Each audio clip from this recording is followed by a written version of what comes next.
On the table tonight, Mussolini marches on Metaxas's mansion. Tape it up, says Grover. Ticker frenzy erupts. And Prince Hans Adam sacks Landtag for being late.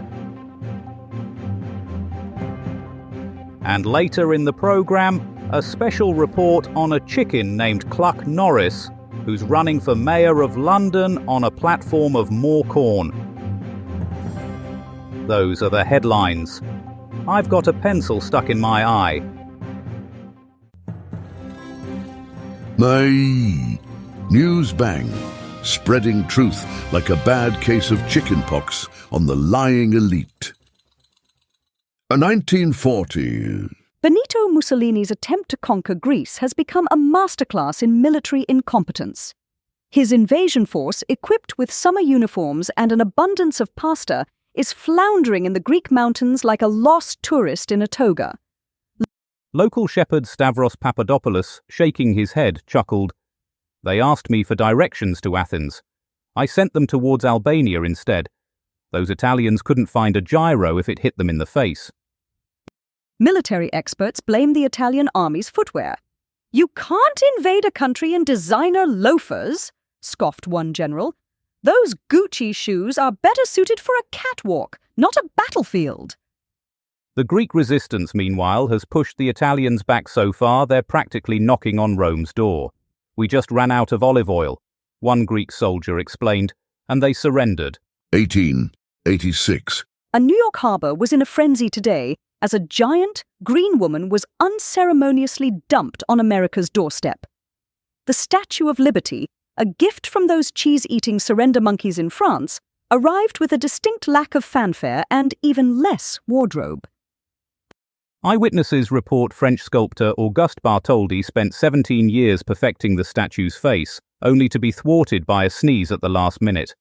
She looks a bit constipated, one dock worker remarked. French engineer Gustave Eiffel, muttering about building an even bigger monument in Paris, watched as several dockworkers attempted to climb the statue's robes, convinced they concealed a secret wine cellar. Local cynic Humphrey Bogwash, ever the pessimist, worried, what happens if she drops that torch? Will it set fire to Brooklyn? 1992. Liechtenstein is in a state of emergency. Prince Hans Adam II, clad only in his crown and lederhosen, has threatened to dissolve Parliament with a bucket of warm water and sheer force of will. Eyewitnesses report the prince storming into the Landtag, hurling copies of the European Economic Area Agreement and muttering about Switzerland's superior negotiating skills. The nation's 6 parliamentarians have barricaded themselves in the local pub, desperately trying to appease the prince, while simultaneously competing in the weekly quiz night. The prince has threatened to rename the country Big Switzerland if his demands aren't met, leading to a mass outbreak of fainting spells and schnapps consumption amongst the political elite. News bang, news from a world of enlightened reckoning. And now, for a forecast more chaotic than a tap-dancing octopus, it's the weather whirlwind, Shakanaka Giles.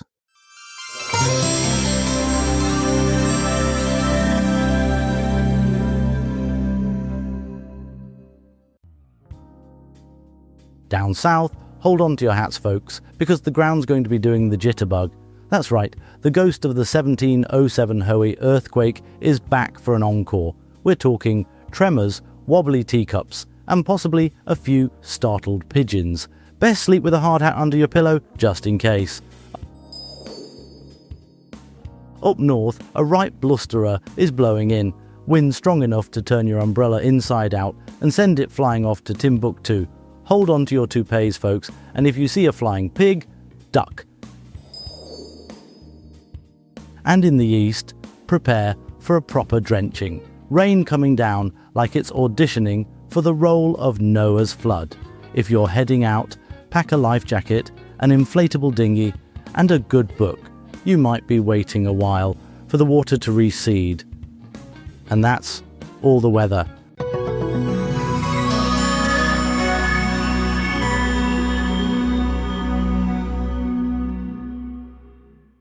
1776. 1776. And things are getting revolutionary in New York. Those red-coated British chaps are giving General Washington a right royal thrashing at the Battle of White Plains. Word on the battlefield is that the Hessians are charging about like angry bulldogs with bayonets, and Washington's been forced to make a tactical retreat, or as we like to call it, a strategic legate. For more on this historical hullabaloo, we cross live via our time travel correspondent unit to Brian Bastable, who's standing somewhere in the 18th century. Brian? This is my war, your war, everybody's war. I'm crouching behind what used to be a perfectly good cow until the Hessians got hold of it. The air is thick with musket balls and the screams of men who've just discovered that being patriotic doesn't make you bulletproof. General Washington has just retreated past me, his wooden teeth chattering like castanets in a Spanish disco. The British are advancing with the precision of a well-oiled machine, though I must say their red coats make them look like a formation of angry post boxes.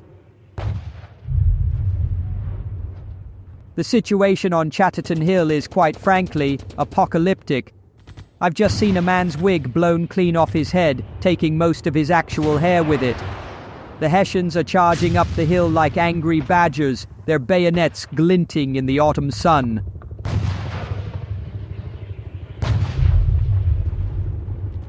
Bah! That was the sound of British artillery finding its mark. The Continental Army is pulling back now, leaving behind everything from muskets to midnight snacks. I've just counted 16 soldiers running past with only one boot between them. The British are now occupying White Plains, though occupying might be a generous term for what appears to be a victory dance involving several generals and what looks suspiciously like a captured turkey. This is Brian Bastable reporting from behind this increasingly nervous-looking horse. Back to you in the studio if it hasn't been requisitioned by His Majesty's forces. 1992. Breaking news from 1992 as Prince Hans Adam II of Liechtenstein threatens to give his entire parliament the boot over a squabble about joining the European Economic Area. The prince, apparently tired of democratic niceties, has decided to remind everyone who wears the crown in Europe's fourth smallest country. In what observers are calling the most exciting thing to happen in Liechtenstein since someone found a penny, the constitutional crisis has gripped all 160 square kilometres of the principality. For more on this titanic tussle between monarch and ministers, we go to our political correspondent, Hardiman Pesto, who's standing by a very small map. I'm here with Professor Helga von Claxon, constitutional expert at the University of Vaduz. Professor, would you say this is a storm in a teacup? This is absolutely not a storm in a teacup. This is a constitutional crisis of the highest. Pesto, where exactly are you? I'm outside the Landtag, Martin. The atmosphere here is electric. Literally electric. There's a thunderstorm. And what's the prince's position on this? Well, he's threatening to dismiss Parliament unless they agree to his referendum timing. If I might interject, the constitutional implications. The prince has made it clear he won't back down. He's even threatened to move to Austria and rule by fax. Rule by fax? Yes, Martin.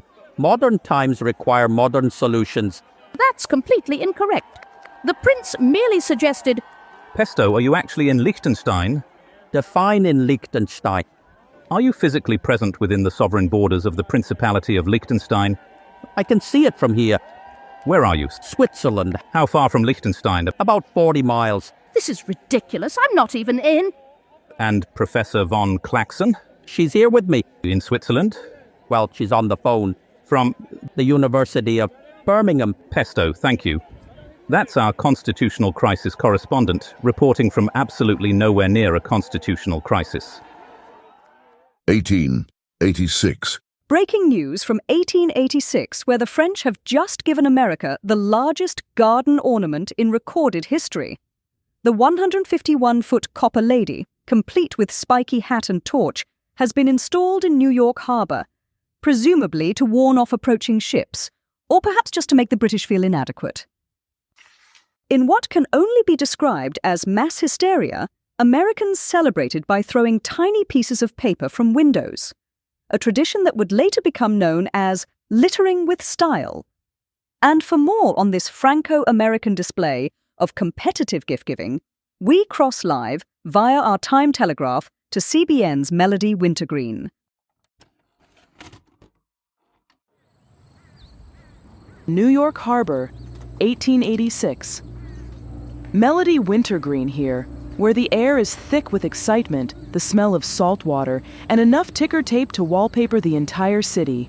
It's the unveiling of Lady Liberty, America's newest fashion accessory, courtesy of those stylish French folks.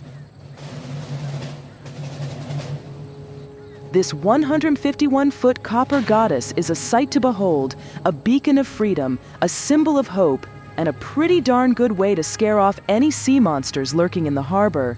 The crowds are going wild, waving flags, cheering, and tossing shredded paper like it's going out of style. President Grover Cleveland, looking dapper in his top hat and tails, is here to officially dedicate the statue. He's giving a rousing speech about Franco-American friendship, but let's be honest, everyone's just staring at the giant green lady. The Statue of Liberty.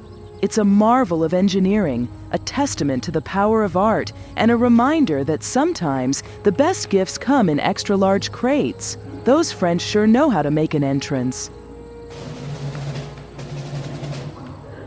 As the sun sets on this momentous occasion, casting a golden glow on Lady Liberty's upraised torch, it's clear that America has a new symbol, a new icon. She's a beacon to the world, a reminder that in this land of opportunity, even a giant copper lady can make it big. Melody Wintergreen, News Bang, from New York Harbor, where history is being made and the future looks bright, even if it's partially obscured by a giant green statue. News Bang, hitting the bullseye of reality in the crosshairs of uncertainty. And now over to our travel correspondent, Polly Beep, who's monitoring the rather explosive situation developing in the Baku underground transit system. Hello, my little petrol heads. Polly Beep here, your girl on the go, with a traffic update that's hotter than a jalapeno on a jetpack. We're starting in Baku, Azerbaijan, where the metro system is having a bit of a meltdown. A right electrical inferno down there, folks. It seems someone forgot to pay the electricity bill, and now those tunnels are glowing like a disco on fire. Expect delays, cancellations, and possibly a few singed eyebrows. If you're planning on using the metro, maybe pack a fire extinguisher and a gas mask, just to be safe. Back in Blighty, the M25 is a rubbernecker's paradise. Traffic's backed up for miles as drivers slow down to gawk at the plumes of smoke billowing up from the... Well, let's just say it's probably best not to ask.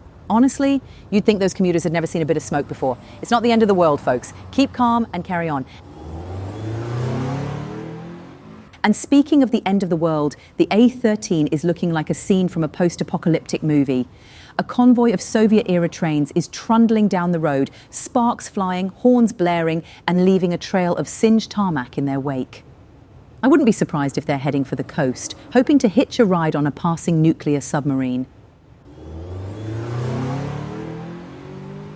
This is Polly Beep, signing off. Remember, folks, if you see a train heading for the sea, it's probably best to get out of the way.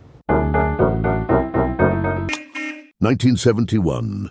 Calamity Prenderville brings us now a special report on Britain's first and last venture into space. Calamity.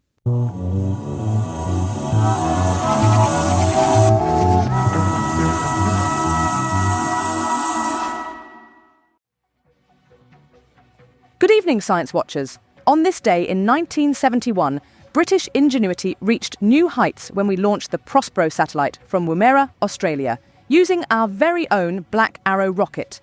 The rocket, powered by a unique combination of Yorkshire tea and Marmite, was developed by Dr. Nigel Crumpet in his garden shed in Basildon. The Black Arrow itself was a marvel of British engineering, standing as tall as 13 double-decker buses stacked on top of each other. Its innovative three-stage design included the Gamma 8 engine, originally developed for powering the nation's tea kettles during power cuts, and the Waxwing stage, which ran on solidified custard. The launch site in Woomera was chosen specifically because it was the only place where British engineers could wear shorts to work without causing a scandal. The countdown was performed entirely in Cockney rhyming slang, and at precisely tea time, Prospero soared into the heavens. Tragically, this remarkable achievement marked both the beginning and end of Britain's independent space programme, as the government decided American rockets were cheaper. Though some say the real reason was that the cafeteria at the Space Research Centre couldn't keep up with the demand for digestive biscuits. Prospero continues to orbit Earth to this day, broadcasting test cricket scores to any passing aliens. This is Calamity Prendeville, reminding you that British innovation knows no bounds, even if our budget sometimes does. Back to the studio.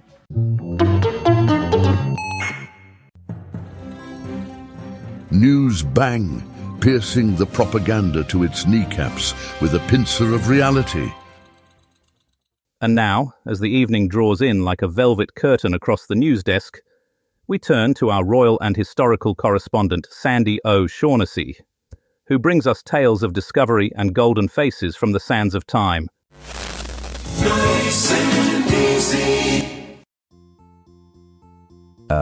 And a very good evening to you all. Sandy O'Shaughnessy here, taking over from Martin Bang at the Newsbang Towers. And what an evening it is. The moon's hanging like a golden mask in the sky, which rather perfectly sets up our historical wanderings tonight. Speaking of golden masks, let me take you back to 1925. Picture this. Howard Carter, probably wearing something beige and sensible, stumbling upon what would become the talk of the archaeological town. Young King Tutankhamun's death mask. Now, there's a face that launched 1,000 museum gift shops. You know, it reminds me of Mrs. O'Malley from down the road, who found her grandmother's false teeth behind the radiator last Tuesday. Not quite the same historical significance, mind you, but she was equally excited. Though I doubt the British Museum will be calling about that one. The mask had been hiding away for over 3,000 years. Longer than my Aunt Peggy's fruitcake has been sitting in her pantry, and that's saying something. And here's a titillating twist for you. Some clever folks reckon it might have actually been made for Queen Neferneferuaten. Try saying that name 3 times fast after a pint of Guinness. I've just received a fascinating letter from Bernard in Kilkenny. He writes, "Dear Sandy, found an old Egyptian-looking cat statue in my garden. Could it be worth millions? Well, Bernard, unless your garden happens to be in the Valley of the Kings, I'd say it's more likely to be from the garden centre in Dundrum." You know, they say this mask was made of solid gold and precious stones. Makes the crown jewels look like something you'd find in a Christmas cracker. And speaking of crackers, that reminds me. Must pick up some cheese and crackers on the way home. The wife's having her bridge club over tomorrow. And last time I forgot, well, let's just say it was more dramatic than the opening of King Tut's tomb. Until we meet again, dear listeners, keep your eyes peeled for ancient treasures behind your radiators. And remember, one person's old mask is another person's priceless artifact. This is Sandy O'Shaughnessy, bidding you a fond farewell from the evening shift. See you later, alligator, in a wild crocodile. All over the country, for everyone. Daysil, News bang. News that walks the talk and talks the walk. And just time for a final flick through tomorrow's tombstones. The Times splashes with, "Sailor sees mountain, calls it hood." Picture of the mountain there. The male screams, "Plane full of American footballers smashes into side of mountain. 22 dead." And that's on pages 1, 2, 3, 4, and 5. The Express goes global. India storm kills 10,000. Buried on page 9. The Sun asks, "Did this haircut cause 3-car pile-up in Watford?" And finally, the Telegraph reports, "Former newsreader caught in sock scandal. The filth." That's it for the papers. We'll be back tomorrow with more news, views, and elasticated waistbands, plus a special investigation into sofa dust. This has been Newsbang for tonight. Good night. Tune in next time for more artificially intelligent hilarity. Newsbang is a comedy show written and recorded by AI. All voices impersonated. Nothing here is real. Good night.